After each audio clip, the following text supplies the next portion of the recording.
Morning. Brian Maxwell checking in with you guys live from Crestview. I don't know if you can even see the name. Crestview Chrysler Jeep. See here. Y'all see the Crestview? Checking in because I know the month just ended. New month getting started. So let's talk about it. So May is over. June is here now. So the question is, how do you start off your month? The first day of the month was on a Friday. Yeah, it's Saturday. But this is the first Monday of the month. So the question is, what type of agenda, what type of goals, what's the plan for this month? If you know you didn't hit the numbers that you wanted last month, what you gonna do to hit them this month? So the key is to start off with an objective. And I know typically in your sales meetings, they have you, put up goals and how many deals you're gonna get and whatnot. But outside of that, once you've said you're gonna get your 15, your 17, or your 20, what is the process? What are the steps that you're gonna take to get them? Is it straight up lot ups? Is it internet leads? Do you have some type of advertising or something running for yourself? What is your objective to get there, your process? See, at the end of the day, a lot of people will set the target of what they want to do, but they never create the roadmap of how to get there. It's like if you wanted to go out of town to Alaska or California. Now, me just saying I'm in Florida and I want to go to California, that's cool. But if I don't map out my directions on how I'm going to get there, I can end up spending a lot of gas, going a whole lot of places, taking myself way out of the way, further than where I wanted to go, strictly because I never sat down to create my roadmap, my guide of how do I get to California or how do I get to Alaska. Sales is the exact same way. You can set all the goals you want, but if you don't sit down and create an outline of what you're going to do to attain it, how many phone calls you're going to make, how many text messages you're going to send out, how many people do you plan on getting in front of, how many people are you going appointments and leads are you going to generate for yourself, or do you just plan on living off whatever the dealership can give you? And let me give you a tip on that. If your objective is to just live off what the dealership provides you with, that means that you're at the mercy of what's going on in the area where you work at and where you live. Okay? And lot traffic and internet leads are great. And the average is typically around between 20 and 30% closing. But did you know that when you have people that are coming in asking for you, people that you have initiated some form of contact, that you set an appointment with yourself, that come in, that closing percentage go all the way up to 60%. So the name of the game is getting in front of the right people, but as many of the right people as possible. And again, you can get the right customer, but if you're doing the wrong thing with the right person, you're still gonna get piss poor results. So do you have your process down? Meaning you're greeting, when you're sitting them down and you're doing your needs analysis. Are you drilling them like it's an interrogation? Or have you learned how to conversate with somebody and ask questions that'll lead for them to give you certain piece of information? I heard a gentleman say this a while ago. He said, good salespeople practice what to say. Great ones practice what to ask.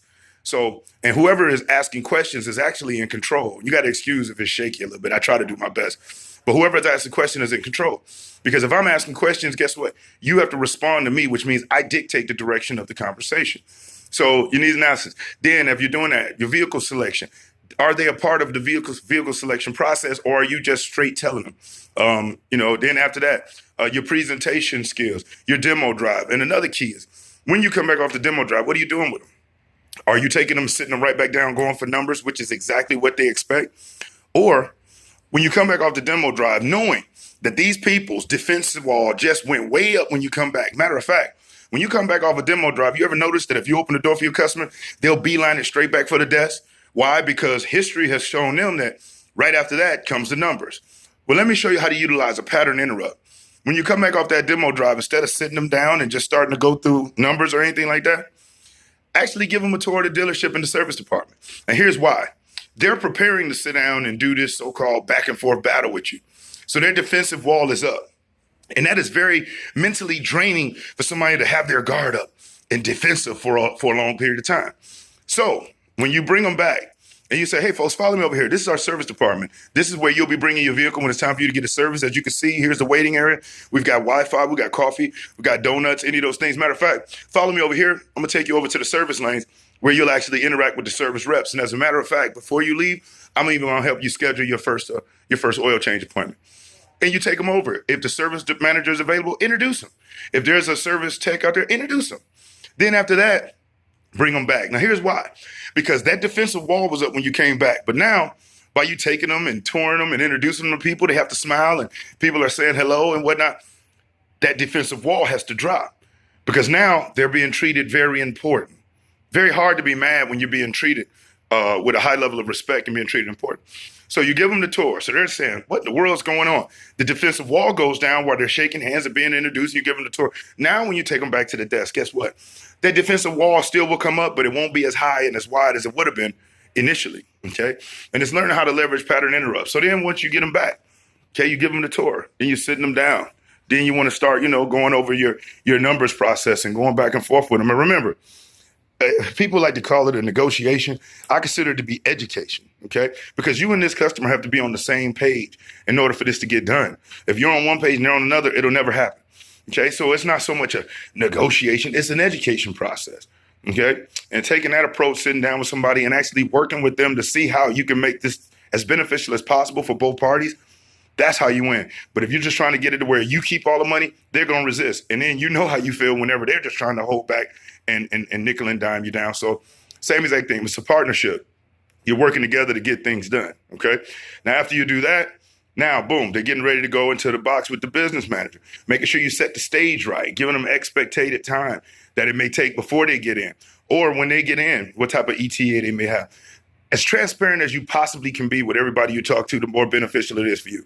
A lot of people, they get aggravated, they get upset because they just really don't know what's going on. They have no idea what's happening. The salesperson feels like they have to be deceptive or hiding things. And the top producers that I train, I work with, and that I know are the most transparent people out there. And the ones who have inconsistent months and deals that fall apart, these are the ones that are always holding something back and not being as forthcoming with the customers as possible. All right. And then before they leave, are you pairing up the phone to the car? Are you doing a full detailed inspection with them after it comes back and ready to go? Are you making sure that it's gassed up? Are you showing them the owner's manual? It's just the little things that mean a lot. So as you start the month, really begin to hone in on your process and really create the steps that you're going to take to achieve the goal. I assure you, if you create the process and the roadmap of how to get to your objective, the likelihood of you getting there is much greater. But if you don't, you're at the mercy of the current. And 9 times out of 10, you'll come up short. And at the end of the day, there's no need for that. People are always willing to do business with those who they like and they trust, okay? And also, remember, be on the lookout for the social media marketing program that's coming out. We did it about a month and a half ago, over 700 people loved it, backed by popular demand, but we added some new things. So I'm just waiting on the editors to get done with that, and it'll go back up. Be on the lookout. But remember, like this video, share it, post a comment, I'll get back with you. But other than that, have a get off to a great start this month. Have an awesome month, and I look forward to seeing you at the dealership. Bye.